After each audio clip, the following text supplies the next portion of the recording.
antara saya dengar firman Tuhan dengan saya mendengarkan firman Tuhan, ini memiliki makna yang berbeda, arti yang berbeda.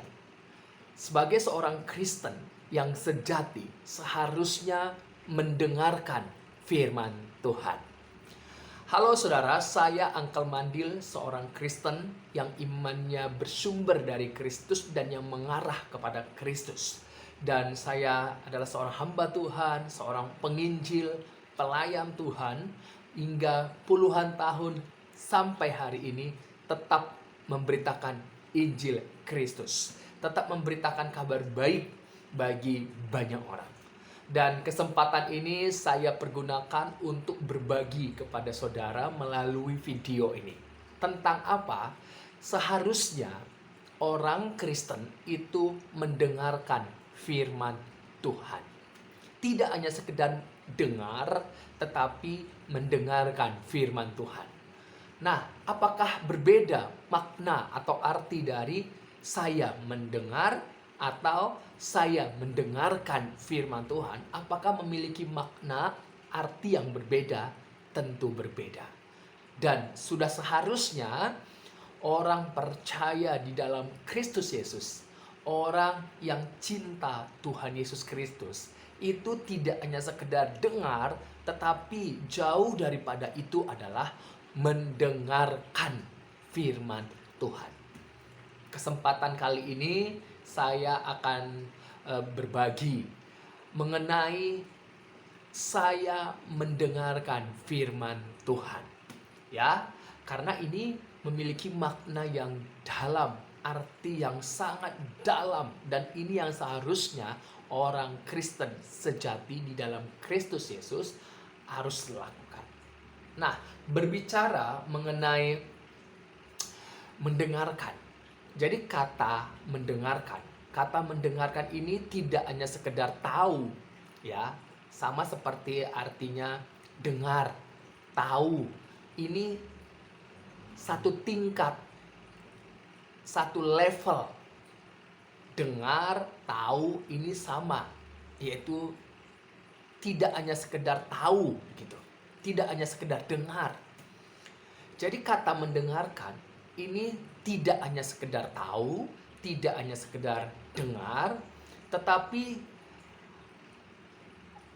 makna di dalam mendengarkan, ya, ada komitmen yang dalam, Jadi tidak hanya sekedar tahu, saya mendengarkan firman Tuhan, itu berarti tidak hanya sekedar tahu firman Tuhan, tidak hanya sekedar dengar firman Tuhan, tetapi makna yang kedua, arti yang terkandung di dalam mendengarkan itu adalah adanya komitmen yang dalam. Komitmen yang dalam. Komitmen yang dalam itu ada poin-poin yang penting sekali, yaitu mengamat-amati dan mengawasi. Jadi apa yang diamat-amati? Yang diamat-amati adalah situasi yang terjadi, situasi yang dialami, situasi yang terjadi. Situasi yang terjadi, kita harus mengamat-amati dengan firman Tuhan. Kemudian yang kedua, yaitu mengawasi. Mengawasi diri kita. Diri kita ini yang terdiri dari pikiran kita, perasaan kita, dan kehendak kita atau keputusan kita. Jadi kita harus mengawasi diri kita. Dengan cara bagaimana kita mengawasi diri kita? Dengan firman Tuhan. Jadi situasi yang terjadi di luar, di eksternal, di lingkungan kita, atau dimanapun kita berada, kita harus mengamat-amati dengan firman Tuhan. Dan kita harus mengawasi diri kita, baik pikiran kita, baik perasaan kita, maupun kehendak kita. Kita harus awasi dengan firman Tuhan. Inilah poin yang penting di dalam komitmen yang dalam. Dan komitmen yang dalam dan tahu dan dengar, itulah yang dimaksud dengan mendengarkan firman Tuhan. Jadi mendengarkan firman Tuhan itu berarti tidak hanya sekedar tahu, tapi adanya komitmen yang dalam. Di dalam komitmen yang dalam ini, itu ada poin yang penting. Yang pertama adalah mengamati, dan mengawasi. Inilah yang harus dilakukan oleh orang Kristen sejati. Orang Kristen yang mengaku cinta Tuhan, yang mengaku Kristen sejati, Kristen di dalam Kristus Yesus, harus mendengarkan firman Tuhan. Jadi ini saudara, mendengarkan firman Tuhan itu berarti tidak hanya sekedar tahu, tidak hanya sekedar dengar, tetapi adanya komitmen yang mendalam. Di dalam komitmen yang mendalam, kita mengamat-amati situasi yang terjadi dengan kacamata firman Tuhan dan mengawasi. Yang kita awasi adalah diri kita, baik itu pikiran kita, perasaan kita, maupun kehendak kita. Kita awasi dengan firman Tuhan. Inilah yang harus kita lakukan sebagai seorang Kristen sejati di dalam Kristus Yesus. Nah, satu peristiwa yang terjadi di dalam Taman Eden. Siapakah manusia pertama? Adam. Kalau kita baca, Adam itu diberikan perintah oleh Tuhan Allah di dalam Kejadian pasal 2 ayat 16 sampai yang ke-17. Kita akan baca dulu Kejadian pasal 2 ayat yang ke-16 sampai yang ke-17. Di sana apa yang dikatakan? Ayat yang ke-16. Lalu Tuhan Allah memberi perintah ini kepada manusia. Semua pohon dalam taman ini boleh kau makan buahnya dengan bebas. Ayat yang ke-17. Tetapi pohon pengetahuan yang baik dan yang jahat itu janganlah kau makan buahnya, sebab pada hari engkau memakannya pastilah engkau mati. Jadi ini perintah diberikan oleh Tuhan Allah kepada manusia itu yang telah dibentuknya dari debu tanah, yang telah diembuskan napas hidup kalau kita baca dalam Kejadian 2 ayat yang ke-7. Nah, perintah ini diberikan baik itu memakan buah dengan bebas, dan juga ada larangan, yaitu jangan makan buah pohon pengetahuan yang baik dan yang jahat itu.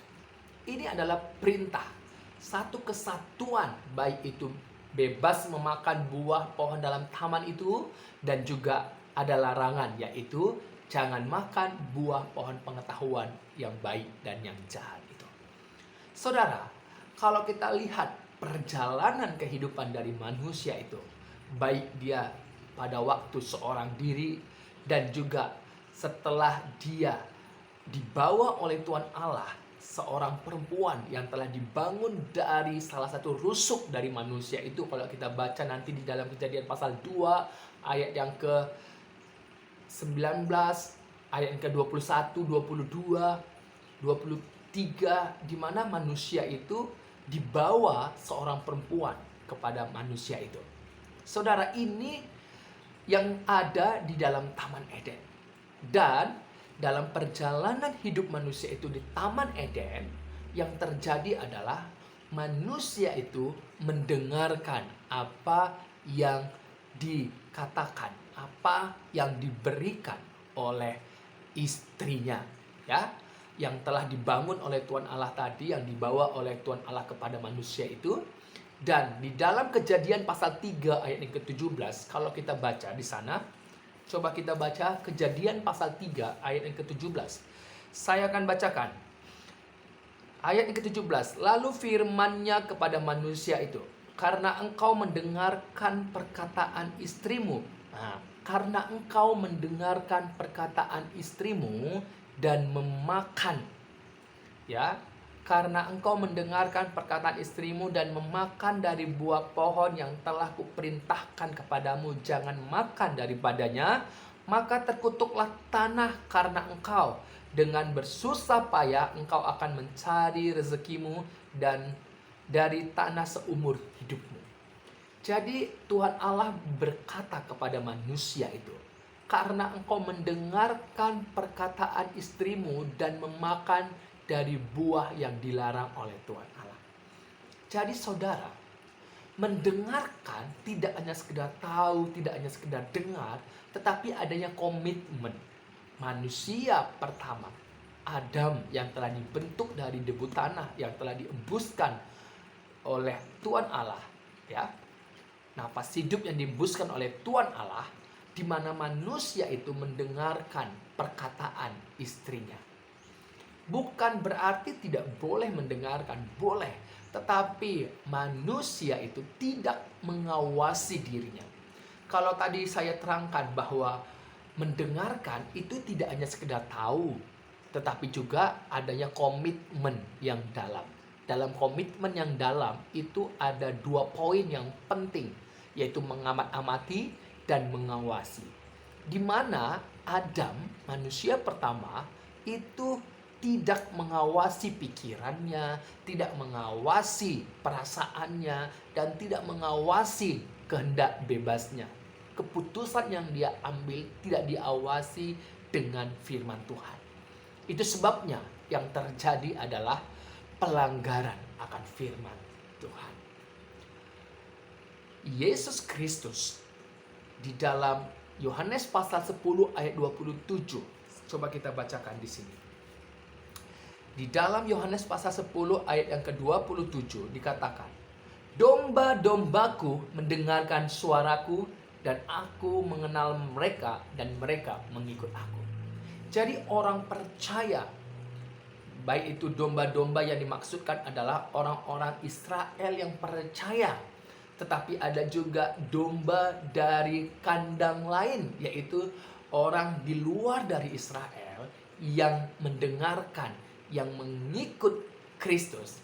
Itu juga yang dituntun oleh Kristus. Itu juga yang termasuk dalam kumpulan orang-orang percaya, di mana Kristus yang menuntun seluruh domba yang percaya, yang datang, yang mengikut akan Dia. Saudara, ini adalah satu poin yang sangat penting sekali, bahwa orang percaya, orang Kristen, orang yang mengikut Yesus Kristus itu harus mendengarkan suara Kristus, harus mendengarkan firman Tuhan Allah. Jadi mendengarkan suara Tuhan Yesus, mendengarkan firman Tuhan Allah itu tidak hanya sekedar tahu, tetapi juga memiliki komitmen yang dalam. Mengamat-amati situasi dengan kacamata firman Tuhan dan juga mengawasi diri kita, baik itu pikiran kita, perasaan kita, dan kehendak bebas kita. Kita harus awasi diri kita dengan firman Tuhan. Inilah yang dimaksudkan bahwa orang Kristen yang sejati di dalam Tuhan Yesus Kristus harus mendengarkan firman Tuhan. Ya, bagaimana dengan dirimu, saudara? Bagaimana dengan kondisimu saat ini? Apakah engkau sudah termasuk dalam golongan orang percaya yang sejati di dalam Tuhan Yesus Kristus, orang Kristen yang mendengarkan firman Tuhan, atau hanya sekedar tahu, sekedar dengar, tetapi tidak memiliki komitmen, tidak mengamat-amati, tidak mengawasi dirimu? Saudara, engkau yang tahu. Ya, jadi kenapa orang bisa jatuh? Karena tidak mendengarkan firman Tuhan. Ini aja dari saya. Biarlah kita sebagai orang Kristen yang sejati di dalam Tuhan Yesus Kristus, iman kita yang bersumber dari Kristus dan yang mengarah kepada Kristus, biarlah kita tetap di dalam iman kita Tuhan Yesus Kristus, dan kita setia hingga akhirnya. Tuhan Yesus memberkati. Salam dari saya, Uncle Mandil, hamba Tuhan, seorang penginjil, seorang Kristen yang imannya bersumber dari Kristus. Tuhan Yesus memberkati kita semua.